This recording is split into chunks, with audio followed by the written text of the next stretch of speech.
Have you ever wondered why, despite all your spiritual practices, prayers, and positive affirmations, some problems in your life seem absolutely immovable?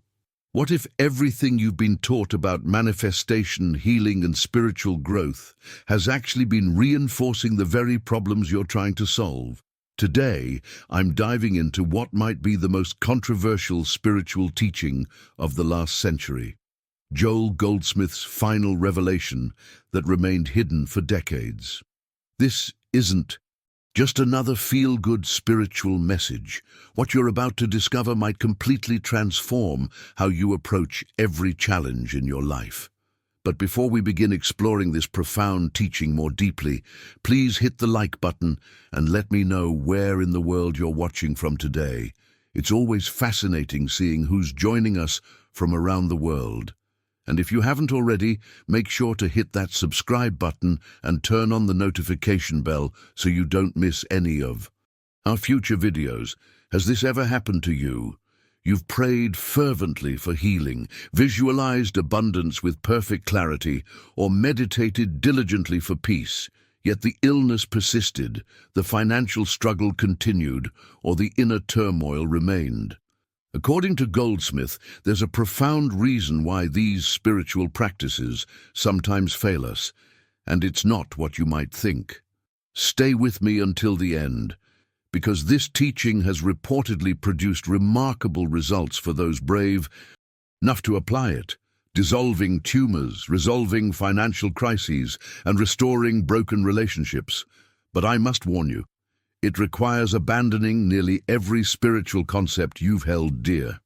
At the heart of Goldsmith's final teaching is what he called the great nothingness, a state of consciousness so radical and counterintuitive that most spiritual seekers aren't prepared to embrace it. It's not another technique or practice to add to your spiritual toolkit. Instead, it's the recognition that your very attempt to heal, manifest, or change anything might be the only thing standing in your way. Imagine discovering that all your spiritual striving, the years of prayer, meditation, and affirmations, were actually reinforcing the very sense of separation and lack you were trying to overcome. What if the solution isn't more spiritual effort, but a complete cessation of all spiritual seeking? This is the paradox at the core of Goldsmith's most guarded teaching. The great nothingness isn't emptiness or void. It's the recognition that divine consciousness is already expressing perfectly as your experience in every moment.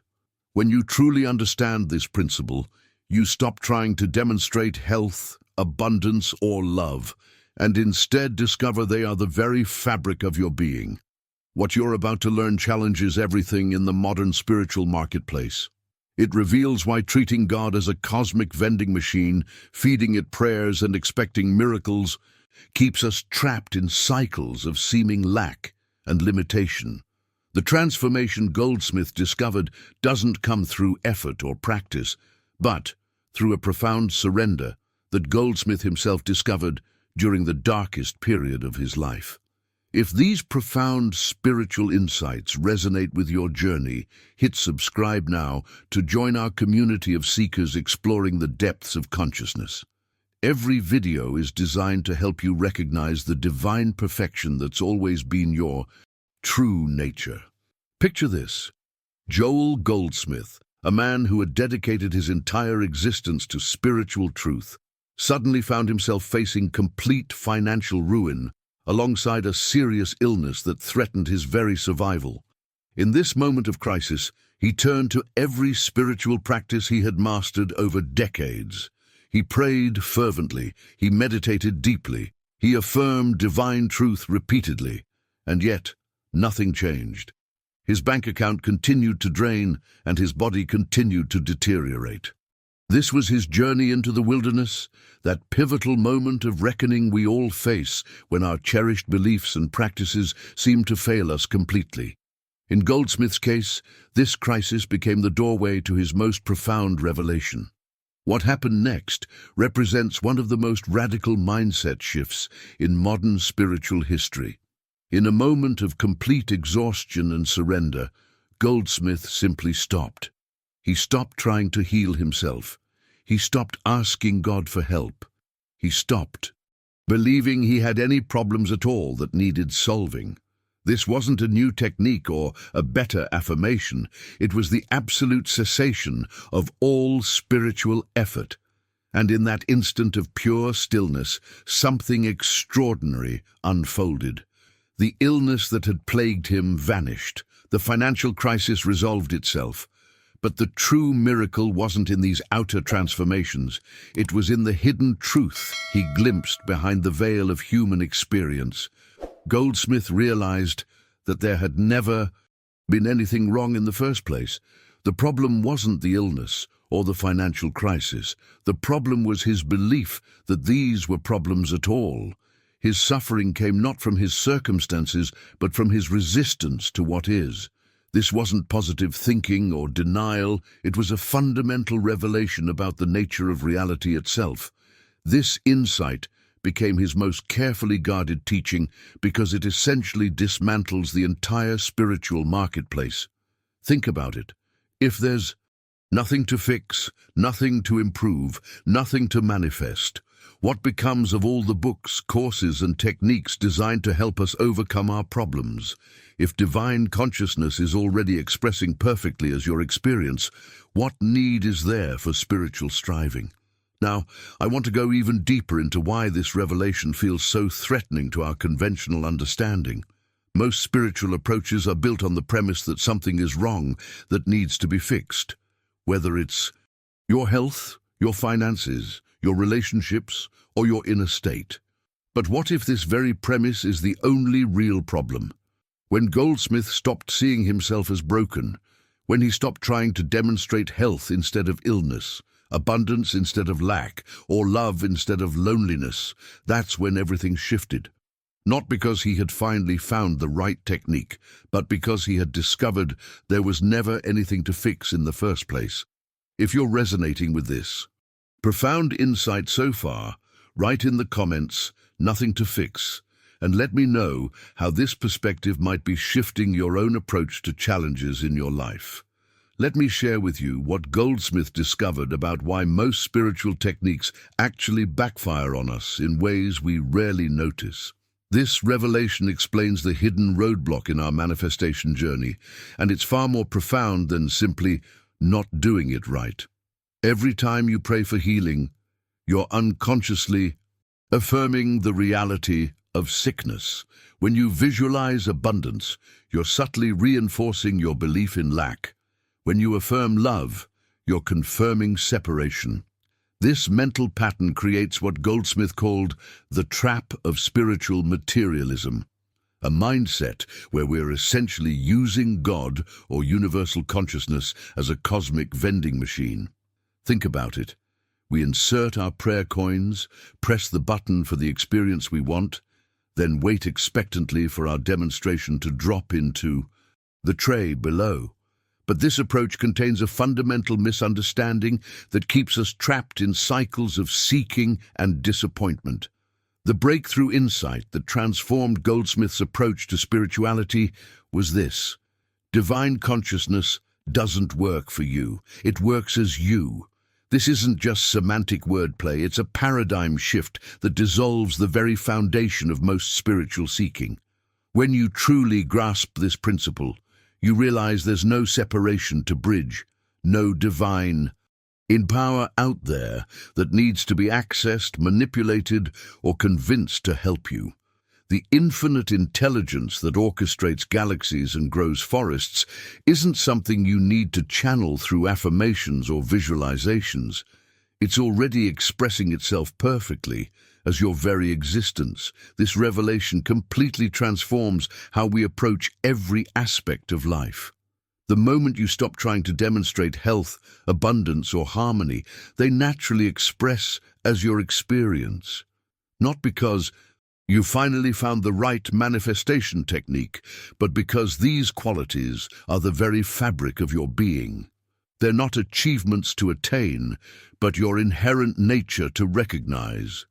What makes this teaching so revolutionary is how it contradicts virtually everything in the modern spiritual marketplace.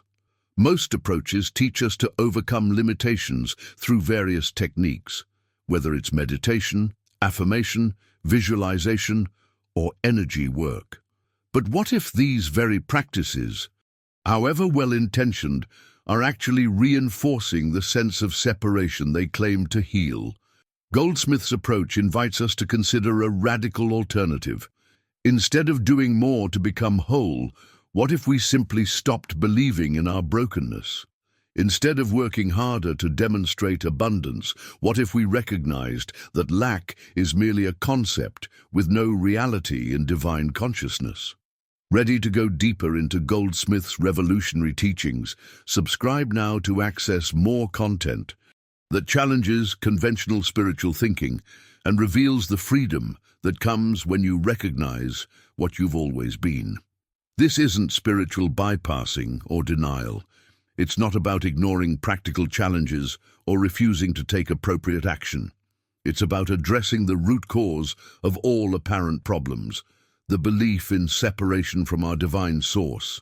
When that belief dissolves, our experience naturally aligns with the perfection that was never absent. If this profound perspective is shifting something in your understanding, type "I am consciousness" in the comments below to affirm this recognition of your true nature. Let me share with you a powerful real-world example of how this principle transforms lives when applied consistently. Meet Sarah, who had battled debilitating chronic fatigue for over 15 years. She'd become the perfect example of someone who had tried absolutely everything on her healing journey, from conventional medicine to energy healing, from nutritional protocols to meditation practices. She had spent thousands of dollars and countless hours pursuing wellness, only to find herself more exhausted than ever. When Sarah first encountered Goldsmith's teaching about the great nothingness, her initial reaction was skepticism. After all, how could simply changing her perspective possibly reverse a condition that had resisted every treatment for a decade and a half? But she was desperate enough to experiment with this radical approach. Instead of continuing her exhausting search for the next breakthrough treatment, Sarah began practicing something entirely different. Each morning, she would sit quietly and systematically release every single thought about her illness. She let go of her hopes for healing, her fears of remaining sick, and most importantly, she stopped identifying as a sick person seeking help. The transformation didn't happen overnight as a dramatic healing crisis. Instead, something far more subtle and profound began to unfold.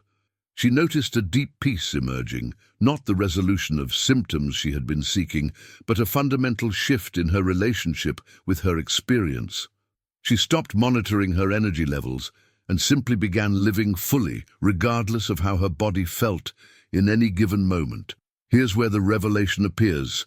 As Sarah stopped trying to get well, her energy began returning naturally. After 3 months, she realized the fatigue had largely dissipated. But the true miracle wasn't the physical improvement. It was her discovery that her authentic self had never been touched by the condition in the first place. She had found freedom not from fatigue, but from identification with fatigue. Or consider Marcus, who was drowning in debt despite working 3 jobs just to survive. For years, he had faithfully practiced visualization, abundance affirmations, and every manifestation technique available. Yet the harder he tried to attract money, the deeper his financial hole seemed to become.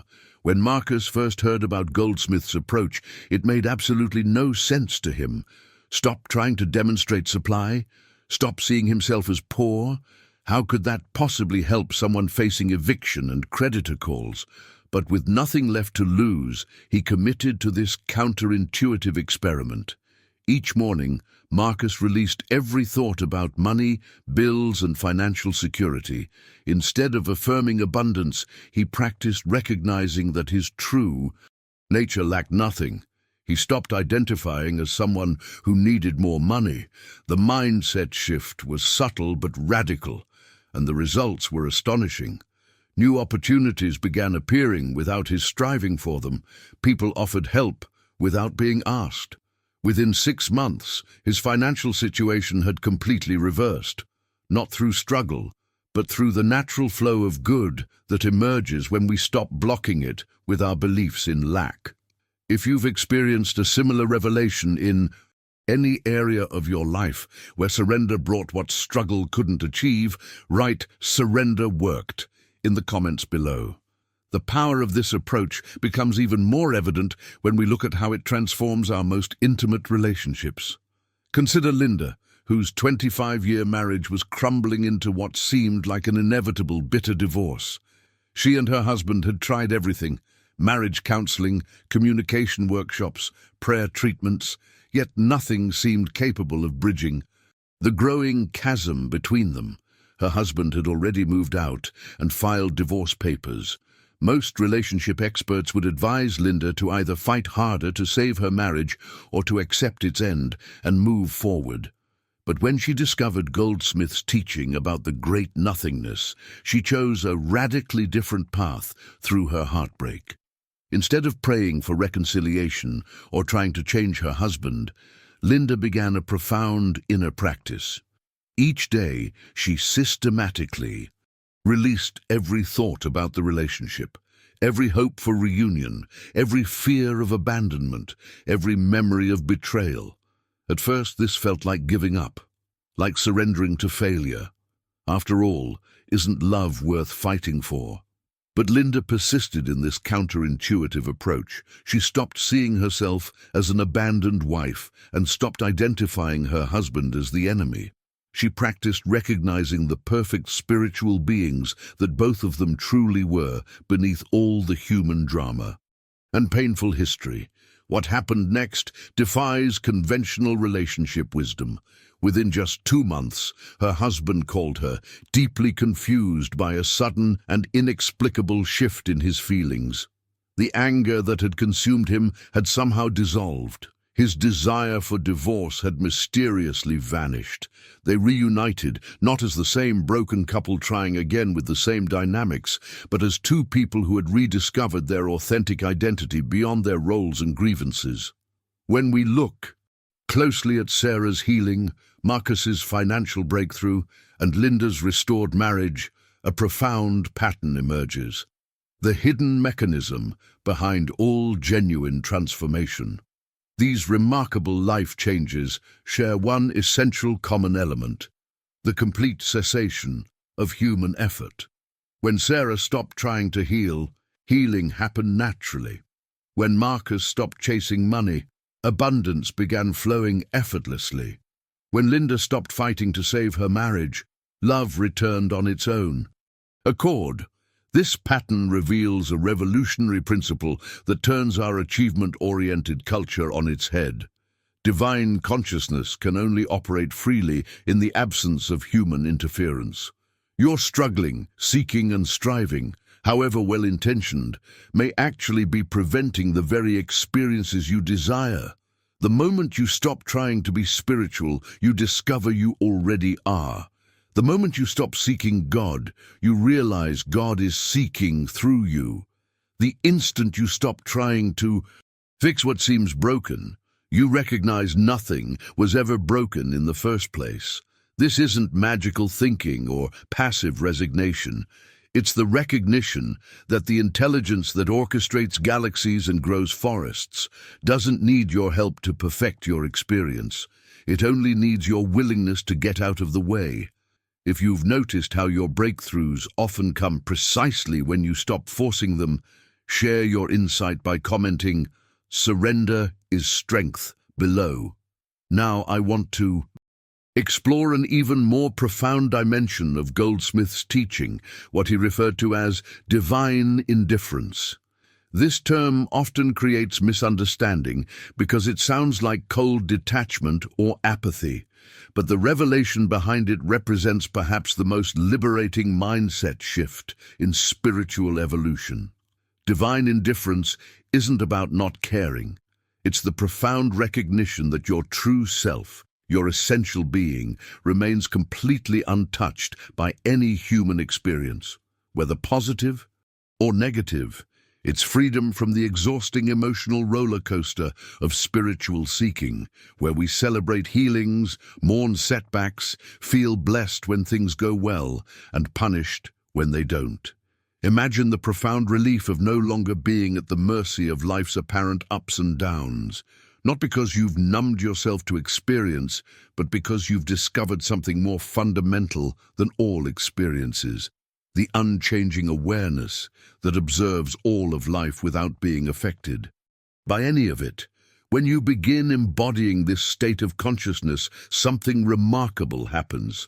Circumstances that once seemed like terrible problems lose their power to disturb your peace. External achievements that once defined your worth no longer determine your sense of value. You discover an unshakable inner stability that transcends all conditions. This revelation naturally transforms your relationship with prayer. Most of us have been conditioned to approach prayer as a form of cosmic negotiation, pleading with a higher power to change our circumstances, heal our bodies, improve our finances, or fix our relationships. But Goldsmith discovered a revolutionary insight that completely reinvents this practice.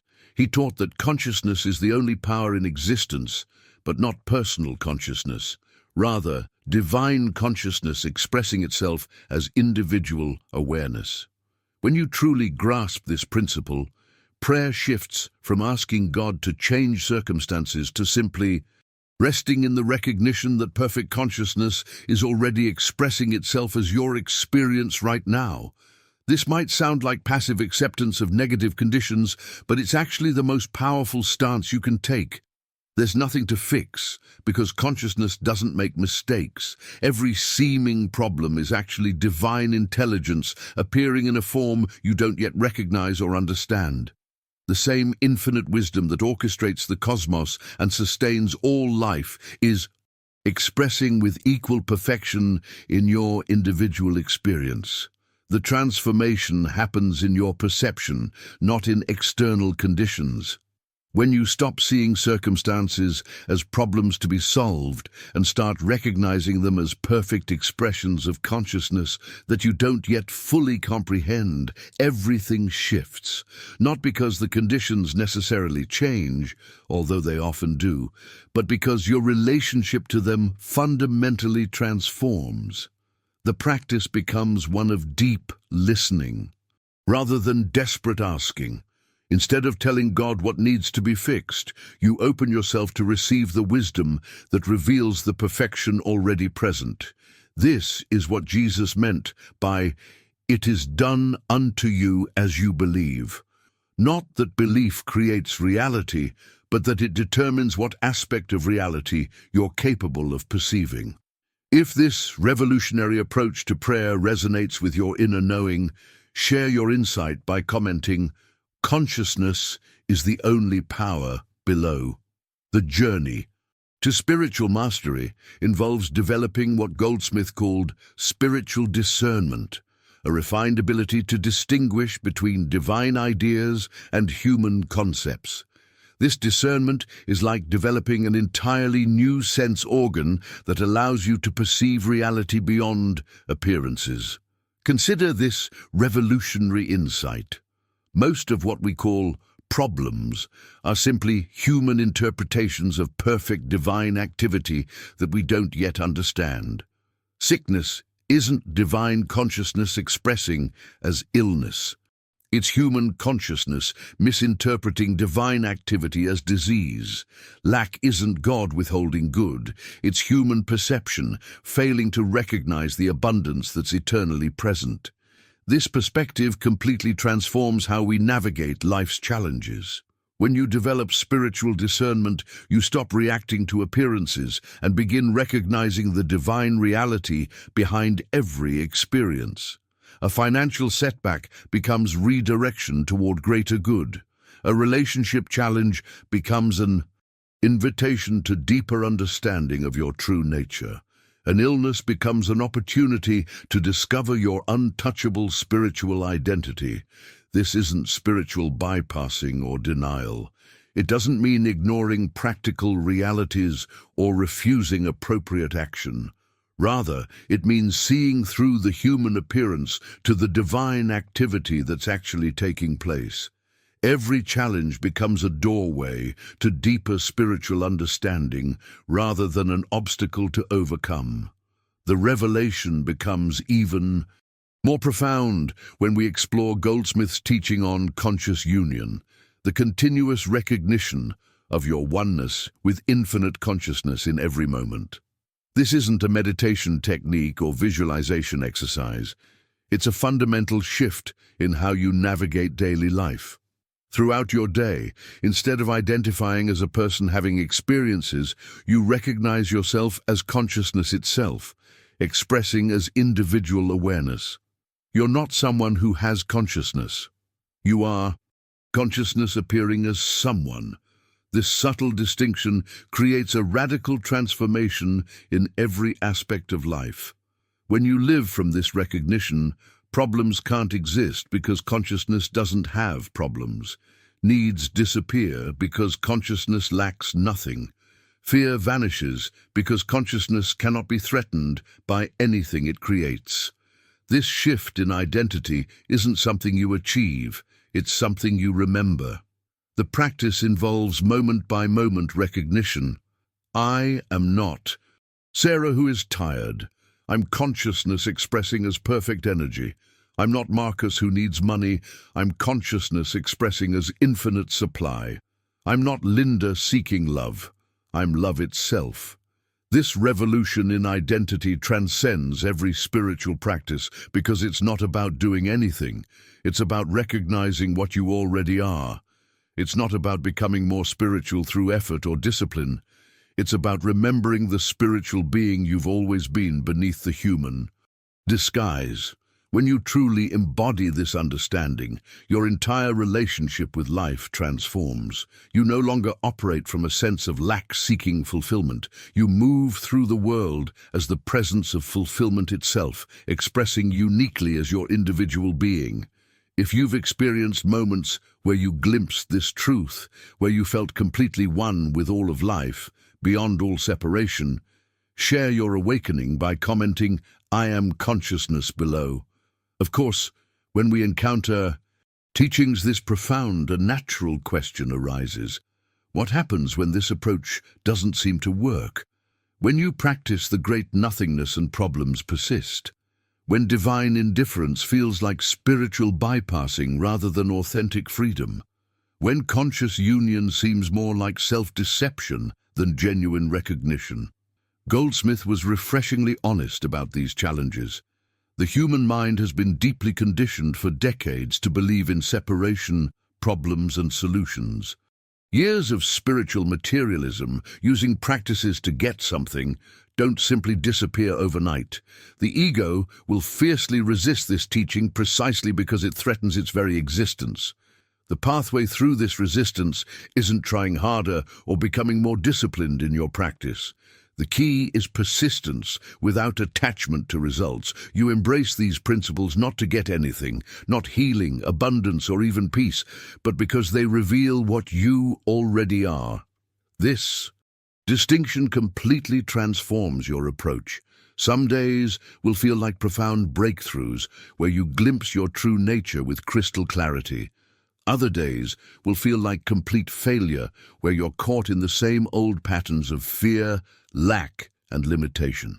Both experiences are equally perfect expressions of consciousness. Remember, you're not trying to become spiritual through effort. You're recognizing the spirituality that was never absent. Another common obstacle is the fear of losing motivation.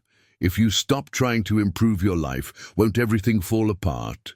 If you become indifferent to outcomes, won't you become passive and irresponsible? This concern reveals a fundamental misunderstanding about divine intelligence. Divine consciousness is infinitely more intelligent and effective than human effort. When you stop trying to control life based on limited understanding, life begins operating at a level of perfection impossible for the human mind to achieve. You don't become passive, you become available for divine action. You allow infinite intelligence to work through you with perfect wisdom and timing.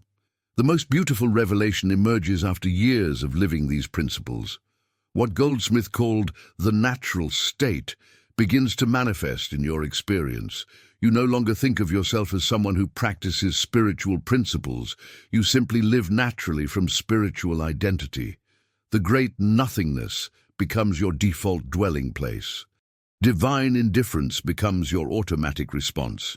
Conscious union becomes your permanent identity. Problems still appear in human experience, but they no longer disturb your peace or shake your confidence in the perfection of consciousness. You respond appropriately to human situations while never losing sight of the spiritual reality governing everything. You've become what Goldsmith called a transparency for divine consciousness. Your human personality no longer blocks the expression of infinite love, wisdom, and power. In this natural state, miracles become ordinary occurrences. Not because you're using spiritual principles to manipulate reality, but because you've stopped interfering with the perfect expression of consciousness. Healing happens naturally. Abundance flows effortlessly. Harmony establishes itself in relationships without struggle. This isn't personal achievement or spiritual superiority. It's simply the natural result of getting out of consciousness's way. If you've experienced glimpses of this natural state where life seems to flow through you rather than from you, share your experience by writing transparency in the comments below. As we come to the end of this exploration of Goldsmith's most guarded teaching, I hope you can sense the profound liberation waiting in these principles. This isn't just another spiritual technique, it's an invitation to recognize what you've always been beneath the human drama. If these ideas have sparked something within you, that recognition that perhaps your struggling and striving has been the very thing blocking your good, I'd love to continue this journey together. Subscribe to join our community of spiritual explorers who are discovering what becomes possible when we stop trying to fix what was never broken. The truth is, these teachings challenge everything about conventional spirituality, and they're not for everyone. But if you've made it this far, there's something in you that recognizes these truths beyond the intellectual level. If that's you, simply comment, "I am already whole," to connect with others walking this path. Your like on this video helps these radical teachings reach others who are ready for them. Souls who have tried everything else and are finally prepared to discover the freedom of the great nothingness. I've created a video right here that explores how to apply these principles to your most challenging relationships. When you're ready to go deeper, click and join me. There to discover how conscious union transforms every connection in your life. Until then, remember, you are not someone seeking consciousness. You are consciousness itself, having temporarily forgotten what you are.